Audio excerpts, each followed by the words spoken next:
Hi, my name is Hazika Nurikmah binti Marzuki and I am from RAS 2034E.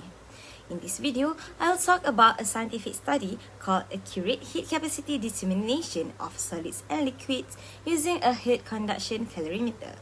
This study was done by Marcus Hodar and Lars Watso and published in the Journal of Thermal Analysis and Calorimetry in 2024. The research looks at a new way to measure heat capacity, which is a very important property in science and engineering. Let's begin by understanding why heat capacity matters. Heat capacity is a basic property of all substances. It tells us how much heat is needed to raise the temperature of a material by 1 degree. This property is very important in many areas like designing machines, making new material, or checking how safe a process is. If we know the heat capacity, we can predict how a material will behave when it gets hot or cold. To measure heat capacity, scientists use different methods. Some common ones are differential scanning calorimetry or DSC, adiabatic calorimetry, drop calorimetry, and transient plane source calorimetry. Each method has its strengths and weaknesses, and choosing the right one depends on what you need to measure. Let's take a look at some problems with the usual methods. DSC is very good for small samples, about 10 milligrams. But if your sample is bigger or if it is not the same everywhere, DSC does not work so well. Isothermal calorimeters are another tool, but they are mostly used to measure heat at a constant temperature, not for heat capacity. This means we need better methods that can give accurate results for larger samples and for materials that are not uniform. A good method should be flexible, accurate, and able to handle different types and sizes of samples.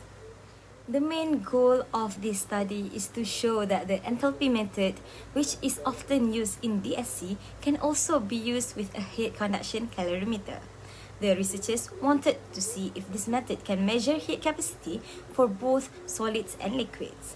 They also wanted to check how accurate and repeatable the method is. Another aim was to see how the size of the sample and differences between instruments can affect the results. By doing this, they hope to find a better way to measure heat capacity for many different materials. Now, let's talk about how the enthalpy method works. Heat capacity, which we call C, is calculated by dividing the heat transferred to the sample, called Q, by the product of the sample mass and the temperature change. So, the formula is C equals Q divided by delta T times M. In this method, instead of heating the sample slowly and continuously, the temperature is changed in steps. For example, the sample is kept at one temperature, then quickly moved to a higher temperature and held there. During this step, the heat flow is measured over time. By adding up all the heat flow, we get the total heat exchange. This makes the method more flexible and suitable for bigger samples. The experiment used a special instrument called the iCal Ultra.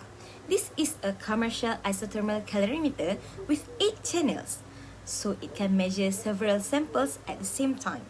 Samples were placed in 20 ml glass vials, which were sealed with aluminium caps and special rubber seals. The experiment started by keeping the samples at 19 degrees Celsius to make sure everything was stable.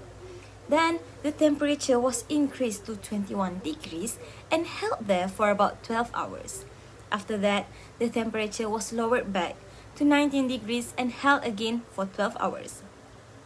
Both the heating and cooling steps were used to collect data. This careful process helps make sure the results are accurate and repeatable. The researchers tested many different materials to see if the method works well for both liquids and solids. For solids, they used copper and sapphire. Copper is a common metal and sapphire is a very pure form of aluminium oxide. Both are stable and have well-known heat capacities, so they are good for checking accuracy. For liquids, they use water, which is often used as a standard because it has a high and well-known heat capacity. They also tested ethylene glycol, which is used as a coolant in cars, and glycerol, which is a thick, sweet liquid often used in food and medicine. Two special liquids called ionic liquids were also tested: EMIM, TCM, and EMIM DCA. These are salts that are liquid at room temperature and are used in new technologies. All these materials were chosen because they do not react or change during the experiment, which is important for getting good results. Getting the samples ready is very important for good measurements. For liquids, each vial was filled with 10 milliliters, which is half the vial. This amount was chosen because it matches the conditions used when the instrument was calibrated. For solids, the preparation was a bit different. Sapphire was used in the form of small beads, which fill about 30% of the vial. This helps the heat move evenly through the sample. Copper was cut into thin ribbons and placed standing up inside the vial. All vials were sealed tightly with aluminium caps and rubber seals. To get the most accurate results, the researchers also corrected the baseline. This means they removed any background signal that is not part of the real heat flow. They used two methods, which is a fraction of heat method and an exponential function with a certain time constant. Both methods work well for this experiment. Before measuring the real samples, the researchers did tests with empty vials. This is important because even an empty vial can show some heat flow, which needs to be removed from the final results. They also put water on the reference side of the calorimeter. This helps balance the heat flow and gives a stronger, clearer signal. Calibration is another important step. The instrument was calibrated using electrical heating and a sapphire standard.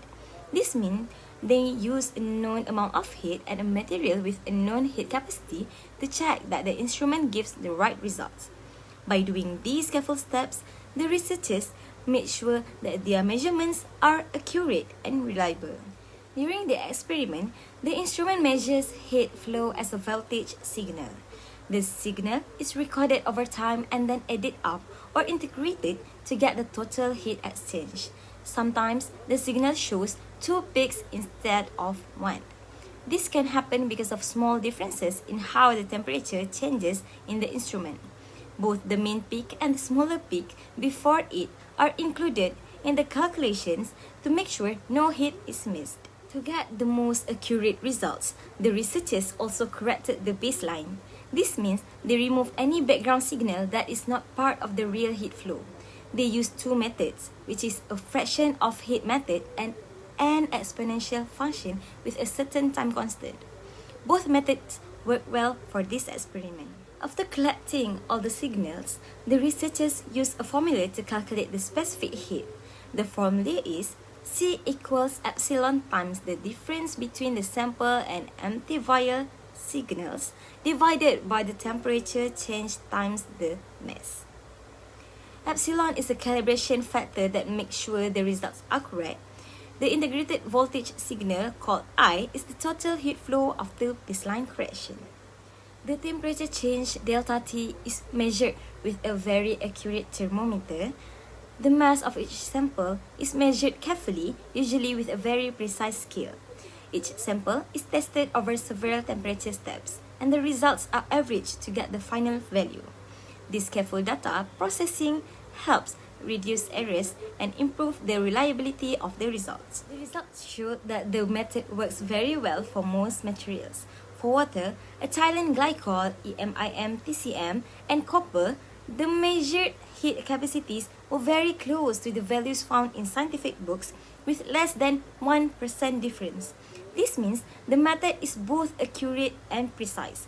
The standard deviation, which shows how much the results vary, was also less than 1% for these materials. However, for MIMDCA, one of the ionic liquids, the results were a bit different from the literature values. This shows that for some special materials, more work may be needed to get perfect results.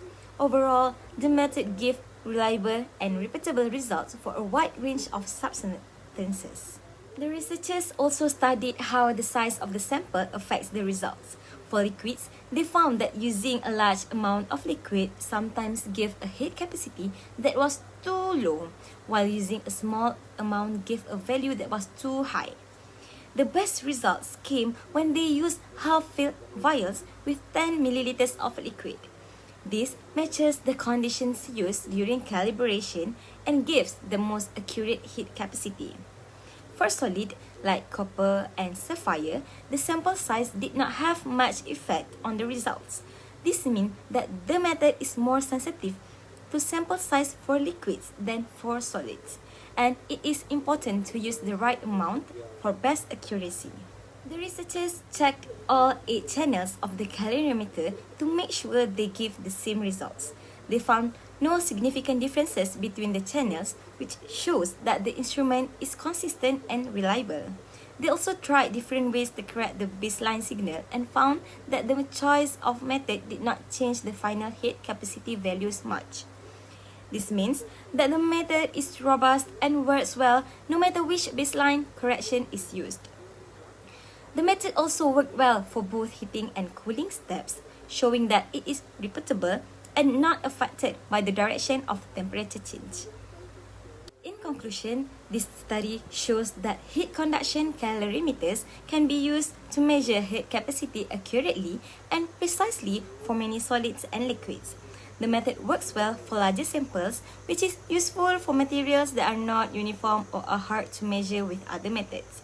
The results are reliable, and the method is not very sensitive to small changes in how the baseline is corrected or which channel is used. This means the method can be used in research and industry to measure the thermal properties of many different materials. The study also suggests some ways to improve the method further, like making sure the sample size matches the calibration and being careful with special liquids. Thank you for watching this video until the end.